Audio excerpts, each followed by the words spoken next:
So, it's your pressure and a foul, sir, rapture. And we've been doing it for a while. We did this, Sandra. Oh, hey, man, I'm missing my Monday. Hallelujah. Sister Sunday be a guy. I'll try him and we're going to see one chair will me pet. And I'm meeting my Juada. Ayo, if yada.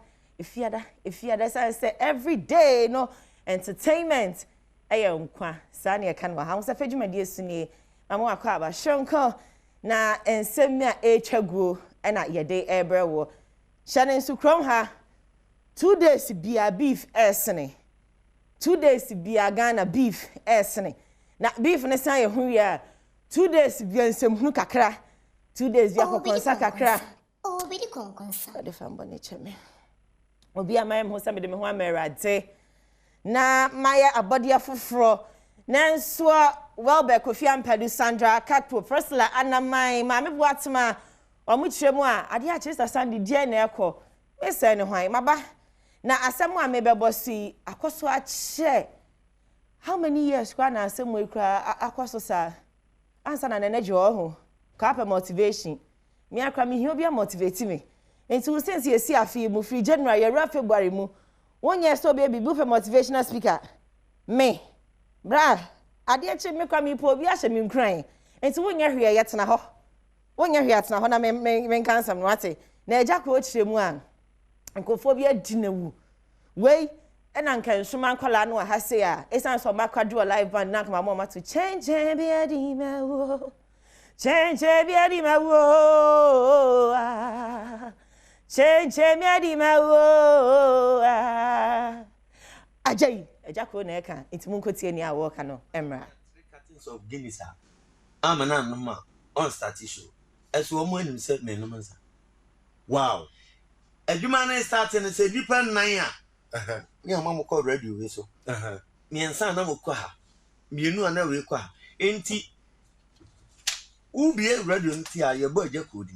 Ubie to a ye bo Agya Koo di. Enti ubie to a ye bo Agya Koo nti di obaka se Agya Koo kra ya de. Ya bre no. Ba no omo anim se enye sa na asem no ye de. Etie.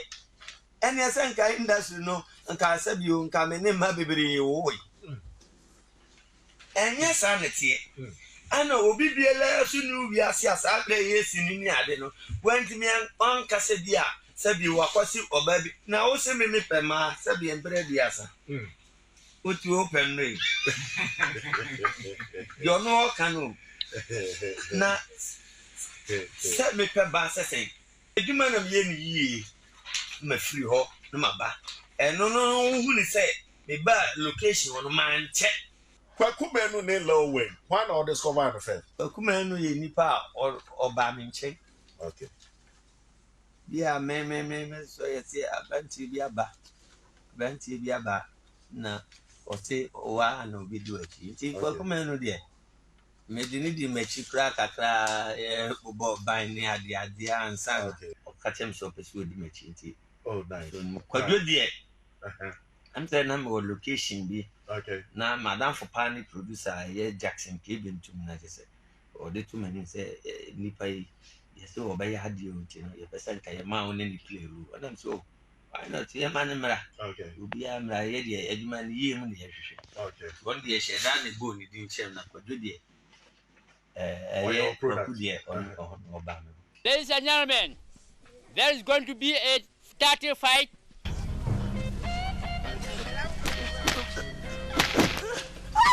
What do you say? 1, 2, 3, 4, 5. Balance me. Omi Amonsama Agya Koo. But on the real, there was some time Kumawood na esevi Ghana movie industry. Let's be very honest. There was some time Kumawood and esevi Ghana movie industry because there was some time also Tibu who carry shika.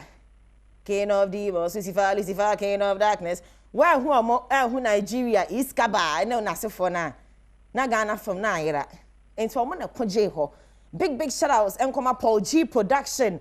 Samuel Nyameche Jackson K Bentum Damfu BA. Yo, you can say, Bomb, with your modoso. Momon summer producers way, no.